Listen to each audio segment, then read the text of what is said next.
what energy may look like into the future, and sharing it's about, you know, all the different ideas that we can come together on around housing, especially Papakāinga. But what the future may look like for us, for our families around solar power and all the other stuff that goes on around energy.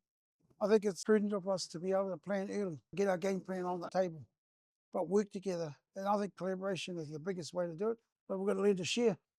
We've got to be smart enough to be poor and ticker about what we do, providing opportunity for our grandchildren, for our mokopuna, maybe for. I work in mental health, I work in the suicide space. I work for Te Rau Ora, but I'm very passionate because, you know, the model of Whare Tapawha is pertinent to what I do.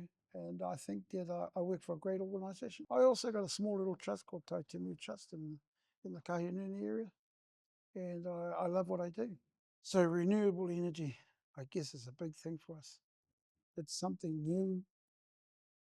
But I think, you know, if we're to progress into the future, as I say, we've got to build those new relationships around what that might look like. I think that the cost of living around energy is getting really huge for our whānau. But if we can plan ahead, if we can bring different organisations and groups together like we've done today, I think it means really some awesome stuff for what we want to do going forward.